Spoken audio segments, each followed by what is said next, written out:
finally some good news. Well, not really. I say that tongue in cheek, but last week we begged the NRL to make an example out of this tripping. We said that it's got back in the game and it needed to be shut down.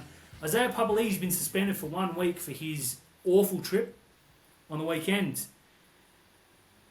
Tigers fans have every right to say, oi, what about Sloane a week ago? What about so-and-so 2 weeks ago? What about Angus Crichton a day later? I understand their frustration, but someone had to be the first to go, and I hope that every trip now leads to a suspension because it needs to leave the game immediately. Well, not only that. Let's take it back to on-field. If you trip someone intentionally without sticking your arm out, like Papali'i just stuck his leg out. At least Tyrell Sloane attempted to make a tackle. And you can probably clutch at straws and say that Crichton was attempting to make a tackle as well. But Papali'i just stuck his leg out.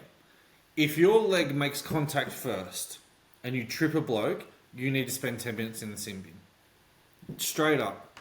And then you need to be suspended. Just straight up. Yeah, I agree. Back in the day, it was an automatic send-off after you got punched in the mouth. Yeah.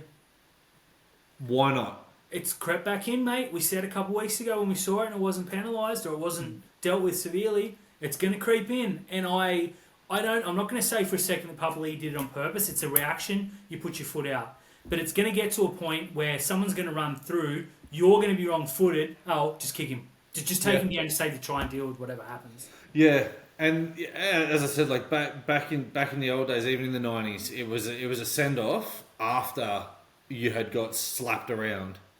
So, and I think it's going to, like, all it's going to take is for, someone to get a nasty gash on their leg and the teammates turn around and go, you know what, we're up by 20 or we're down by 20, whack. Yep. Don't do it. Tripping is awful. It is. I'm glad to see the suspension. I'm sorry, Papali'i, who's one of my favourites, was the first one. Someone had to be. Hopefully the message is round tone now.